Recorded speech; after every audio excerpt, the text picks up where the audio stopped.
Let's spread kindness together. Like, subscribe, and stay with us. Tea all began on a humid summer afternoon in a bustling city neighborhood. Among honking cars, street vendors shouting their daily deals, and children playing cricket in the alley, 19-year-old Rehan Khan strolled along the sidewalk with his usual swagger. Rehan was the kind of boy who thrived on attention, street-smart, quick-witted, but too often letting pride steer his actions. As he passed the corner where an old man named Baba Noor sat daily, Rehan couldn't resist another round of teasing. Baba Noor wore the same tattered white kurta pajama and a weathered cap. His frail hands held a small sign, "Lost my home. Seeking help." Some days, people tossed a few coins his way. Most ignored him. But Rehan found it amusing to mock. "Oh look," Rehan smirked to his friends.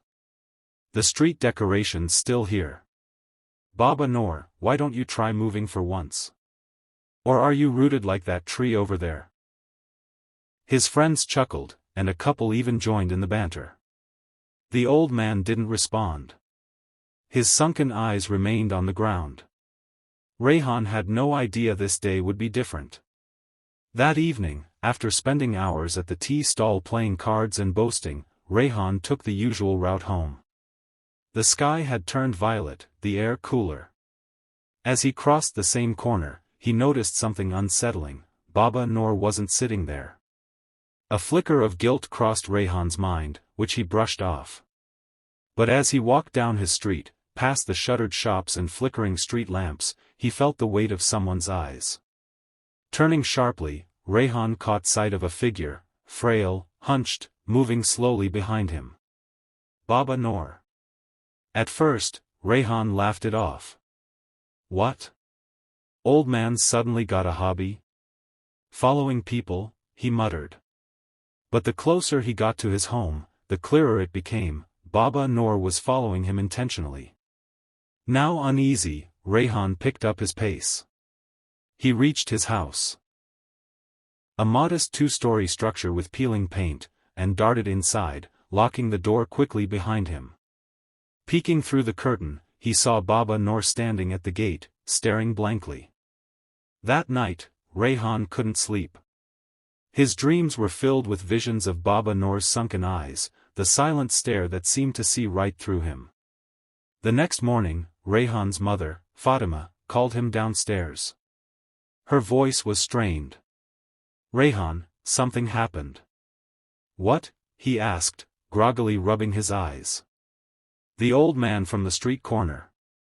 Baba Noor. He passed away last night. They found him just down the road. Heart attack." Rehan felt the world tilt. His stomach clenched. Was that why Baba Noor had followed him, seeking help?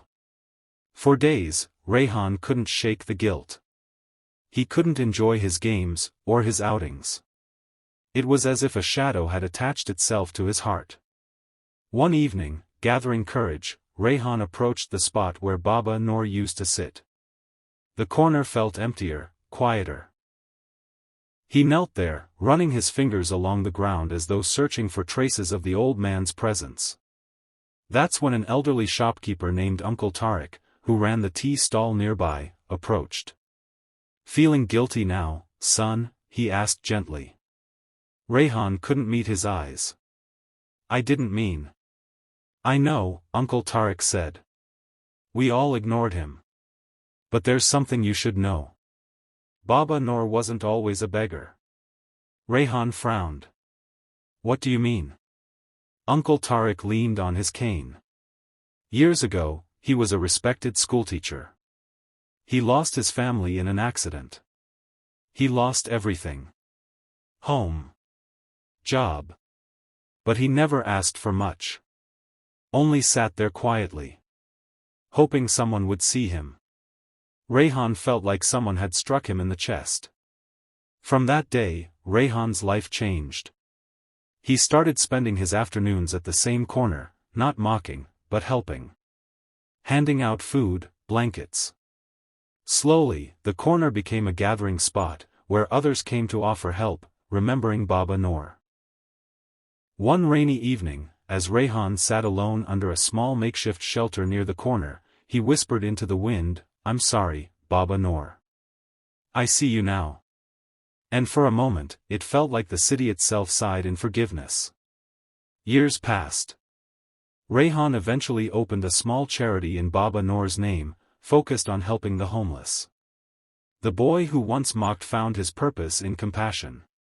Whenever someone asked him why, Rehan would tell them simply, "Because once, I mocked an old man, until he followed me home. And I learned the hard way that seeing someone isn't the same as truly seeing them." Looking for more true and emotional stories? Subscribe now.